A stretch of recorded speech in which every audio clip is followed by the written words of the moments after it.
Bismillahirrahmanirrahim. Assalamualaikum warahmatullahi wabarakatuh. Bagaimana kabar Anda pemirsa Duta TV? Senang sekali rasanya saya Gusti Muhammad Hermawan dapat menjumpai Anda dalam program Majelis Sore, majelis kita semua. Dan seperti biasa kami menghadirkan satu narasumber masih dari UIN Antasari Banjarmasin. Kali ini tentu kita bicara mengenai kajian-kajian Islami. Seperti tema kita pada hari ini, Islam Nusantara untuk NKRI. Telah bergabung bersama kami di sini di studio Duta TV tentunya sesuai dengan protokol kesehatan. Ya, ini ada Bapak Dr. Ahmad Muradi MAG. Assalamualaikum warahmatullahi wabarakatuh, Pak Ahmad Muradi. Waalaikumsalam warahmatullahi wabarakatuh. Bagaimana kabarnya hari ini, Pak? Alhamdulillah bagus. Alhamdulillah baik, begitu sehat ya. Kalau bicara mengenai Islam Nusantara untuk NKRI, tampaknya memang banyak hal yang akan kita bahas hari ini. Tapi sebagai pembuka mungkin boleh disampaikan terlebih dahulu sesuai dengan tema kita pada hari ini. Dipersilakan, Pak. Baik, terima kasih. Assalamualaikum warahmatullahi wabarakatuh. Waalaikumsalam. Bismillah, alhamdulillah, wassalatu wassalamu ala rasulillah Muhammad ibn Abdillah wa ala alihi wa ashabihi wa man tabi'ahum amma ba'du. Terima kasih sebelumnya atas kesempatan yang diberikan. Terkait dengan tema ini, memang ini masih tema yang hangat ya dibicarakan, kemudian ada pro kontra. Nah, oleh karena itu kesempatan ini kita manfaatkan untuk menyampaikan kira-kira seperti apa yang kita pahami terkait dengan Islam Nusantara. Nah, sebenarnya kalau kita lihat dari sisi kata itu kan ada kata Islam, ada kata Nusantara.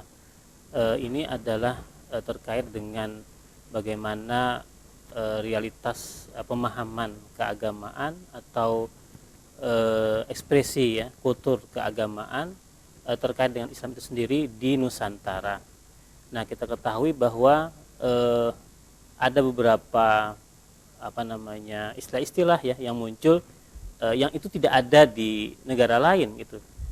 Kita misalnya mengenal istilah kata imsak ya ketika puasa ya. Kemudian ada istilah tahlilan ya. Kemudian halal bihalal. Nah, ini adalah bentuk ekspresi kultur keagamaan terkait dengan ritual keagamaan di Indonesia.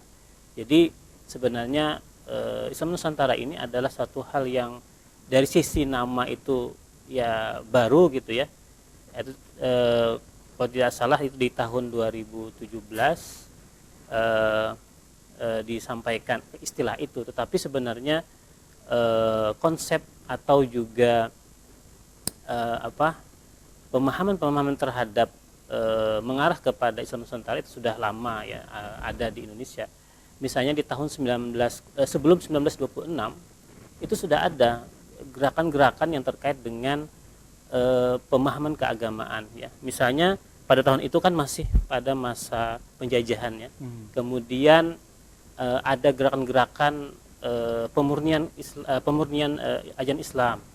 Kemudian juga terkait dengan bagaimana posisi umat Islam pada waktu itu. Nah, kemudian berdasarkan itulah muncul gerakan yang mencoba untuk pertama misalnya tentu saja untuk kemerdekaan Indonesia. Yang kedua adalah bahwa apa yang dituduhkan terhadap masyarakat yang misalnya melaksanakan kegiatan keagamaan yang sifatnya kultur tadi, misalnya tahlilan, istighosahan misalnya, kalau dikatakan itu menyimpang, nah itu yang dibela oleh gerakan. Kemudian juga terkait dengan nasionalisme pada waktu itu. Nah, pada waktu itulah muncul ada misalnya ormas ya, organisasi kemasyarakatan yang sebelumnya misalnya ada namanya Muhammadiyah. Kemudian di tahun 1926 muncul Nahdlatul Ulama. Nah, sebenarnya pemahaman terhadap Islam Nusantara itu sudah muncul pada waktu itu. Nah, cuman dari sisi nama ya baru belakangan ini rame dibicarakan ya, terutama ketika misalnya di akhir tahun 2016 awal 2017 kan ada kasus-kasus terkait dengan penistaan agama, kasus Ahok misalnya. Nah, lalu di situ ada upaya-upaya yang mencoba untuk memisahkan misalnya antara negara secara nasional dengan agama Islam itu sendiri. Mungkin itu. Baik. Kalau kita bicara mengenai runutan ketika masyarakat mendengar yang namanya Islam Nusantara, kita bicara mengenai perspektif ya Pak. Perspektif di sini secara umum bagi masyarakat bisa dikategorikan asing atau hal-hal yang mengarah kepada hal yang negatif begitu. Karena bicara mengenai Islam Nusantara di sini adalah sebuah aliran baru yang mereka duga bahwa topangan atau tunggangannya memang Islam, tapi ada kepentingan-kepentingan lain dalam hal ini untuk kemudian juga dilakukan, baik itu unsur politik ataupun juga hal yang sifatnya nasionalis. Kita bicara mengenai ideologi Pancasila dalam hal ini.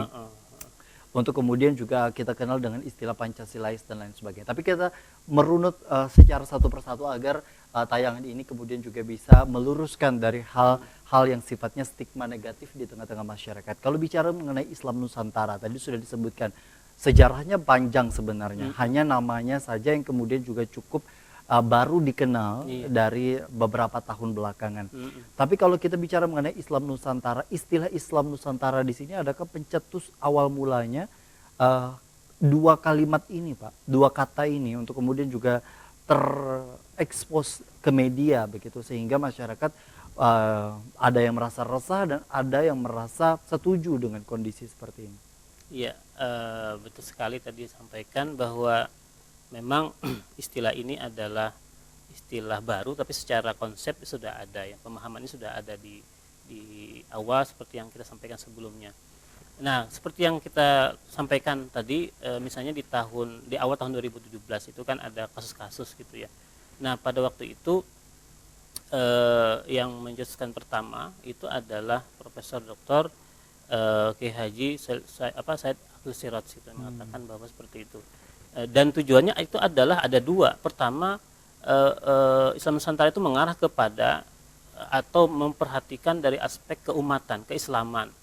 Yang kedua adalah nasionalisme. Jadi dua hal itu yang tidak bisa terpisahkan. Jadi jangan sampai misalnya umat Islam itu memisahkan diri dari yang namanya NKRI ya, Negara Kesatuan Republik Indonesia. Dan kita memiliki sejarah panjang bagaimana peran-peran para ulama untuk mencapai kemerdekaan ini. Ini yang sebenarnya yang diinginkan. Nah, sebenarnya runtutan berikutnya adalah terkait ini munculnya gerakan-gerakan tadi yang mencoba untuk memisahkan, kemudian mencoba membenturkan antara umat Islam dengan misalnya Pancasila, membenturkan umat Islam dengan misalnya nasionalisme. Nah, lalu bagaimana kita dalam hal ini umat Islam menyikapi ini, bahwa tidak ada pertentangan antara dua hal ini. Nah, justru saling mendukung gitu. Baik. Nah, ada satu postingan yang kebetulan lewat di media sosial begitu dengan bunyi seperti ini statementnya, Islam ya Islam, tidak ada itu Islam Nusantara, Timur, Tengah, ekstrim, moderat dan lain-lain. Islam hanya satu Islam, ajaran yang bersandar pada Al-Quran dan juga Sunnah Rasulullah SAW. Bagaimana tanggapannya dengan statement ini? Ya, Islam itu adalah agama yang rahmatan lil alamin ya. Kemudian dia dimanapun berada bisa tumbuh berkembang ya, sesuai dengan masanya, sesuai dengan daerah tertentu dan sebagainya. Jadi kalau kita lihat dari sisi itu sebenarnya tidak ada masalah. Cuman bagaimana kita memahami istilah ini, bahwa ini bukan suatu hal yang baru, bukan suatu hal yang sifatnya memunculkan Islam kiri atau kanan, tidak. Dia ini seperti ada yang mengatakan seperti mazhab gitu ya. Mazhab dalam Islam itu kan ada berbagai macam, dalam fikih misalnya. Nah, jadi seperti itu. Jadi lebih kepada pemahaman keagamaan yang tujuannya adalah bagaimana tradisi-tradisi keagamaan yang sudah ada dan memang tidak berbenturan dengan Islam secara syariat itu tidak ada masalah. Oke, artinya memang segala sesuatu yang kemudian juga dijalankan dalam hal ini hanya sebuah istilah, sekali lagi penggabungan antara rasa sikap kita sebagai umat muslim dan kemudian juga di satu sisi kita sebagai warga negara Indonesia Betul, yang betul sekali. sifatnya nasionalis begitu Betul. Pak ya. Nah, kemudian nanti kita akan bahas bagaimana dengan tanggapan-tanggapan masyarakat hari ini di tengah kondisi begitu banyak isu-isu seperti ini kembali diangkat untuk kemudian juga dijadikan sebagai salah satu sarana diskusi bahkan menjadi sebuah perdebatan. Kita akan kembali usai jeda, tetaplah bersama kami dalam program Majelis Sore, Majelis Kita Semua.